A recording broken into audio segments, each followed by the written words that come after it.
നമ്മുടെ വണ്ണം കുറയ്ക്കാനായിട്ട് അത്ഭുതകരമായിട്ടുള്ള കഴിവുണ്ട്.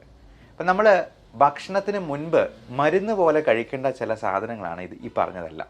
നമ്മുടെ ഇൻറ്റസ്റ്റൈനും ആമാശയവുമെല്ലാം ഒരു ചൂല് പോലെ അടിച്ച് വൃത്തിയാക്കി നമ്മുടെ ഉള്ളിലെ ടോക്സിൻസ് എല്ലാം പുറന്തള്ളാനായിട്ടും സഹായിക്കുന്ന അത്ഭുത ഗുണങ്ങളുള്ള ചില പച്ചക്കറികൾ തന്നെയാണ്.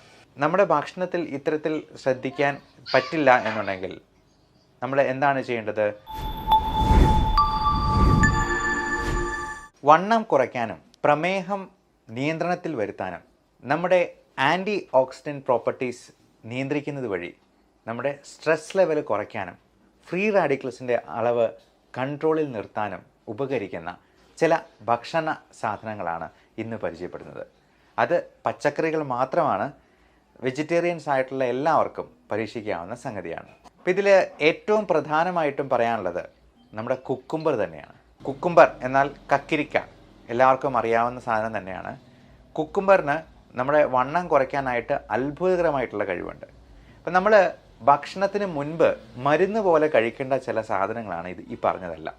അതായത് കുക്കുംബർ, 2 പാവയ്ക്ക പോലുള്ള സാധനങ്ങൾ, 3 കോവയ്ക്ക പോലുള്ള സാധനങ്ങൾ, ഗാഡ് വിഭാഗത്തിൽപ്പെടുന്ന സ്നേക്ക് ഗാർഡാണെങ്കിലും ബിറ്റർ ഗാർഡാണെന്നുണ്ടെങ്കിലും എല്ലാം നമ്മുടെ വണ്ണം കുറയ്ക്കാനും ഷുഗർ ലെവൽ കുറയ്ക്കാനായിട്ടും ഗ്ലൈസിമിക് ഇൻഡെക്സ് കുറഞ്ഞു നിൽക്കുന്നത് കൊണ്ട് നമ്മുടെ ഷുഗർ നല്ല കൺട്രോളിലാക്കാനും ഏറ്റവും പ്രധാനം നമ്മുടെ ഇൻറ്റസ്റ്റൈനും ആമാശയവുമെല്ലാം ഒരു ചൂല് പോലെ അടിച്ച് വൃത്തിയാക്കി നമ്മുടെ ഉള്ളിലെ ടോക്സിൻസ് എല്ലാം പുറന്തള്ളാനായിട്ടും സഹായിക്കുന്ന അത്ഭുത ഗുണങ്ങളുള്ള ചില പച്ചക്കറികൾ തന്നെയാണ്. അതേപോലെ നല്ല ബ്രൈറ്റ് കളറുള്ള ടൊമാറ്റോ, ബീട്രൂട്ട് തുടങ്ങിയ സാധനങ്ങളും മാതള നാരങ്ങ പോലുള്ള സാധനങ്ങളും അധികം മധുരമില്ലാത്ത പഴങ്ങളുമൊക്കെ നമുക്ക് ഇത്തരത്തിൽ നമ്മുടെ വണ്ണം കുറയ്ക്കാനും സഹായിക്കുന്ന ഒന്നാണ്. പലപ്പോഴും ഇത് നമുക്ക് ഭക്ഷണത്തിൻ്റെ കൂടെ കഴിക്കാനൊക്കെ അതിന് വലിയ ടേസ്റ്റൊന്നും ഇല്ലാത്തത് കൊണ്ട്, പാവയ്ക്കൊക്കെ ആണെങ്കിൽ കയ്പും കൂടി ഉണ്ട്, അതുകൊണ്ട് കുട്ടികൾക്കും മുതിർന്നവർക്കും തന്നെയും ഇതൊക്കെ കഴിക്കാൻ ഭയങ്കര മടിയാണ്. അപ്പോൾ ഇങ്ങനെയുള്ള ആളുകൾക്ക് എന്ത് ചെയ്യാൻ പറ്റും? നമ്മൾ ആദ്യം പറഞ്ഞ പോലെ മരുന്ന് പോലെ കഴിക്കേണ്ട സാധനമാണ്. ഈ മരുന്ന് നമുക്ക് ഇഷ്ടമുണ്ടായിട്ട് കഴിക്കുന്നതല്ല, ഗുളികയെല്ലാം നമ്മൾ വിഴുങ്ങിക്കളയാണ് ചെയ്യുന്നത്. ഇതേപോലെ ഈ ഫൈബർ കണ്ടൻറ്റ് കൂട്ടുന്ന തരത്തിലുള്ള മരുന്നുകൾ പോലും ഇന്ന് മോഡേൺ മെഡിക്കൽ സയൻസിൽ തന്നെ അവൈലബിൾ ആണ്. ആൽഫ സൈക്ലോഡെക്സ്ട്രിൻ എന്ന് പറയുന്ന ഒരു മോളിക്യൂളുണ്ട്. അതേപോലെ ഈ ജിൻസങ് സീഡ് എക്സ്ട്രാക്ട്, ഗ്ലൂട്ടങ് എക്സ്ട്രാക്ട് തുടങ്ങിയ മരുന്നുകൾ അടങ്ങിയിട്ടുള്ള മോഡേൺ മെഡിസിനിൽ തന്നെ ടാബ്ലറ്റ്സ് ഫോമിൽ ഇത് അവൈലബിൾ ആകുന്നതാണ്. ഭക്ഷണത്തിന് മുമ്പ് നമുക്ക് വെള്ളത്തിൽ അലിയിച്ചു ചേർത്ത് കുടിക്കാവുന്ന രീതിയിലുള്ള പൗഡറായിട്ട് സാഷെ ഫോമിലുണ്ട്. അതേപോലെ നമുക്ക് എഫർവെസൻ ടാബ്ലറ്റ് ആയിട്ടുള്ളതുണ്ട്, ഇട്ട് കഴിഞ്ഞാൽ അലിഞ്ഞു ചേർന്നിട്ട് അത് കുടിക്കാവുന്നത്. അപ്പോൾ ഇതിനോടൊപ്പം നമ്മളൊരു 3 ഗ്ലാസ് വെള്ളം കൂടെ കുടിക്കുക.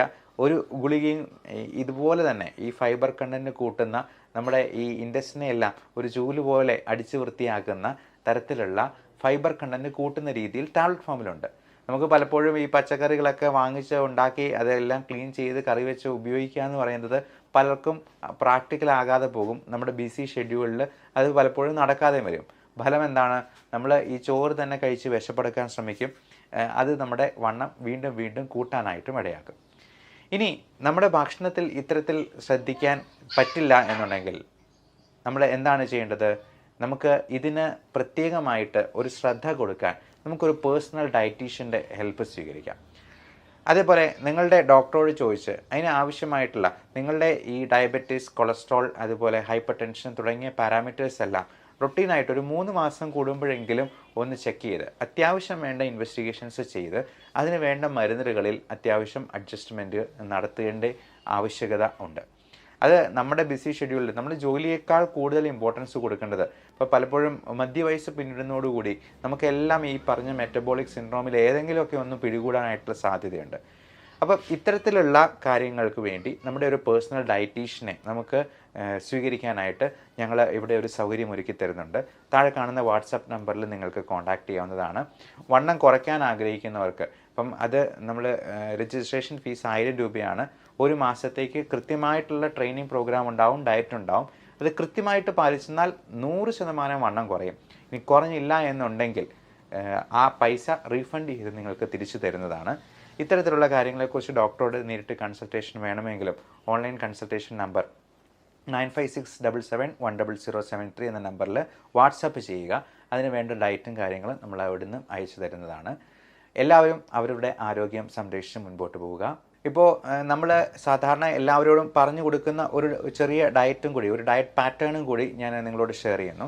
നമ്മൾ രാവിലെ തന്നെ എണീക്കുമ്പോഴത്തേക്കും ചായ കാപ്പി അത് മധുരമില്ലാതെ പാലൊഴിക്കാതെ കുടിക്കുക എന്നുള്ളതാണ്.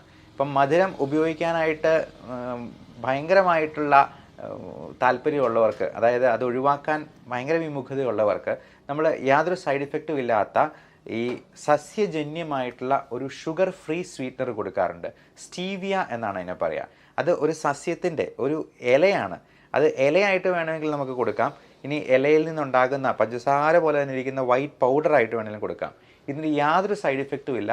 100% വെജിറ്റേറിയൻ സോഴ്സ് ആണെന്ന്. നിങ്ങൾക്ക് വേണമെങ്കിൽ സ്റ്റീവിയ എന്ന് പറഞ്ഞൊന്ന് ഗൂഗിൾ ചെയ്ത് നോക്കുക. അതിൻ്റെ ഇമേജസ്, ആ സസ്യത്തിൻ്റെ ഇലയുടെ ഇമേജസ് പോലും നിങ്ങൾക്ക് കിട്ടുന്നതാണ്. അപ്പം ഇത് മധുരത്തെ നല്ല മധുരം കൊടുക്കും, പഞ്ചസാരയേക്കാൾ നല്ല മധുരം കൊടുക്കുന്ന ഒരു സംഗതി ആയതുകൊണ്ട് ഇതിന് യാതൊരു സൈഡ് ഇഫക്റ്റും ഇല്ല എന്നുള്ളതാണ് ഇതിൻ്റെ പ്രത്യേകത.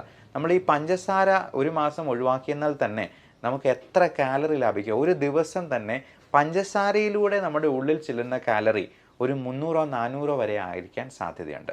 അപ്പോൾ ഈ ഓണം കഴിഞ്ഞതോടുകൂടി പായസമൊക്കെ കുടിച്ച് തന്നെ നമ്മുടെ 4-5 കിലോ കൂടിയിരിക്കാൻ സാധ്യതയുണ്ട്. അപ്പോൾ മധുരമില്ലാത്ത ഒരു ചായ അല്ലെങ്കിൽ കാപ്പി അത് ഒരു ഗ്ലാസ് നമുക്ക് കുടിക്കാവുന്നതാണ്. പാല് ഉപയോഗിക്കരുത് എന്ന് പ്രത്യേകം ഓർമ്മിപ്പിക്കുന്നു. ഇനി അഥവാ പാല് ഒരു തവണ ഉപയോഗിക്കുവാണെങ്കിൽ പോലും അത് ഫാറ്റ് ഫ്രീ അല്ലെങ്കിൽ ടോൺഡ് മിൽക്ക് ഉപയോഗിക്കാനായിട്ട് ശ്രദ്ധിക്കുക. ഇനി 8 to 9 സമയത്ത് നമുക്ക് ബ്രേക്ക്ഫാസ്റ്റ് കഴിക്കാം. ഇപ്പോൾ ഇൻ്റർമീഡിയറ്റ് ഫാസ്റ്റിംഗ് ചെയ്യുന്നവരാണെങ്കിൽ വൈകുന്നേരം നേരത്തെ തന്നെ ഫാസ്റ്റ് സ്റ്റാർട്ട് ചെയ്യുക. ഒരു 5 മണി 6 മണിക്കെങ്കിലും അത്താഴം കഴിച്ച് അവസാനിപ്പിക്കുക. അതിനുശേഷം 0 കാലറി ഡയറ്റിലേക്ക് പോവുക. ഇപ്പം നമ്മൾ രാത്രി എത്രയും നേരത്തെ കിടന്ന് ഉറങ്ങുന്നതാണ് നല്ലത്. കാര്യം എത്ര ലേറ്റ് ആവുന്നോ അത്രയും കണ്ട് നമ്മൾ അടുക്കളയിൽ കയറി എന്തെങ്കിലും മദ്യപലഹാരങ്ങളോ കാലറി കൂടിയ ഭക്ഷണ സാധനങ്ങളോ കഴിക്കാം. അപ്പോൾ രാവിലെ 8 മുതൽ 9 വരെയുള്ള സമയത്ത് ബ്രേക്ക്ഫാസ്റ്റ് കഴിക്കുക. അത് കൂടുതൽ പ്രോട്ടീൻ റിച്ച് ആയിട്ടുള്ള ഫുഡ് കഴിക്കുക. അപ്പോൾ പയർ മുളപ്പിച്ചത്, ബീൻസിൻ്റെ എന്തെങ്കിലും വർഗ്ഗങ്ങൾ, എഗ് വൈറ്റ് ആയിട്ടുള്ളത് കഴിക്കാം. പയർ മുളപ്പിച്ചത് ഹാഫ് കുക്ക്ഡ് ആയിട്ട് കഴിച്ചെന്നാൽ അതിലെ ന്യൂട്രിയൻസ് ഒട്ടും തനിമ ചോരാതെ നമുക്ക് കിട്ടും എന്നുള്ളതാണ്. എഗ് വൈറ്റ് 3 എണ്ണം കഴിക്കാം.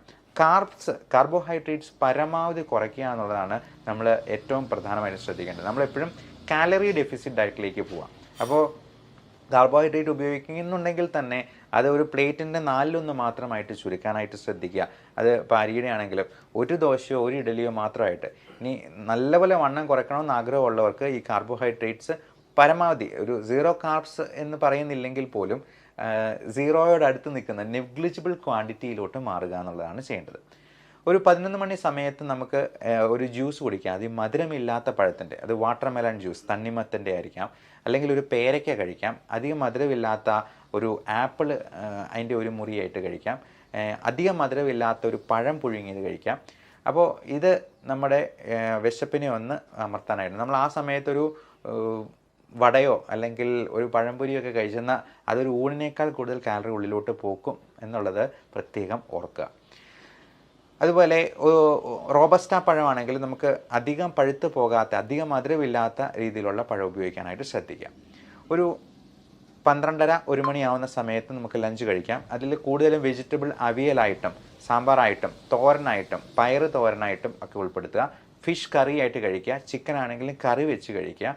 അത് ഫാറ്റ് ഫ്രീ ആയിട്ടുള്ള ചിക്കൻ, നമ്മൾ റെഡ് മീറ്റ് പരമാവധി ഒഴിവാക്കാൻ തന്നെയാണ് പറയുക. ബീഫ്, മട്ടൺ, പോർക്ക് തുടങ്ങിയ സാധനങ്ങളും സീ ഫുഡ് ഐറ്റംസും പരമാവധി കുറയ്ക്കുക. ഫിഷ് എന്ന് പറയുമ്പോൾ തുണ്ടമീനല്ല ഉദ്ദേശിക്കുന്നത്. അയല, മത്തി, കൊഴുവ പോലുള്ള ചെറുമീനുകളാണ് ഏറ്റവും നല്ലത്. അത് കഴിവതും ഫ്രൈഡ് ഐറ്റംസ് കുറച്ച് കറി വെച്ച് തന്നെ കഴിക്കാൻ ശ്രദ്ധിക്കുക. 4-4:30 ആവുന്ന സമയത്ത് ബ്ലാക്ക് ടീ അല്ലെങ്കിൽ ബ്ലാക്ക് കോഫി കഴിക്കാവുന്നതാണ്. കൂടെ ഈ പറഞ്ഞ പോലെ എന്തെങ്കിലും ഫ്രൂട്ട് ഐറ്റംസോ അല്ലെങ്കിൽ അധികം കാലറി ഇല്ലാത്തതോ ആയിട്ടുള്ളൊരു സ്നാക്ക് കൂടെ കഴിക്കാനായിട്ട് ശ്രദ്ധിക്കുക. നമുക്ക് ഹോൾ ഗ്രെയിൻ ബ്രെഡായിട്ട് കിട്ടും.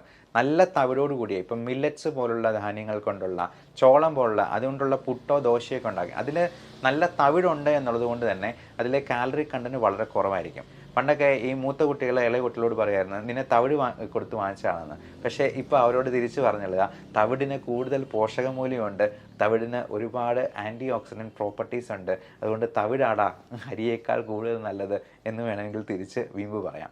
7 മണി മുതൽ 8 മണി വരെയുള്ള സമയത്തെങ്കിലും നമ്മൾ അതിനോടാകുമെങ്കിലും ഡിന്നർ കഴിച്ച് തീർക്കാനായിട്ട് നോക്കുക. ഇപ്പം ജോലിയൊക്കെ കഴിഞ്ഞ് പോയിട്ടുള്ളവർക്ക് 7 മണിയോടുകൂടി ഡിന്നർ കഴിക്കാൻ പറ്റുള്ളൂ എന്നുള്ളതുകൊണ്ടാണ് ഇൻ്റർമീഡിയൻറ്റ് ഫാസ്റ്റിംഗ് ചെയ്യാൻ പറ്റുവാണെങ്കിൽ ഒരു 5 മണി 6 മണി മാക്സിമം അതിനോടകം ഭക്ഷണം കഴിച്ച് അവസാനിപ്പിക്കാനായിട്ട് ശ്രദ്ധിക്കുക.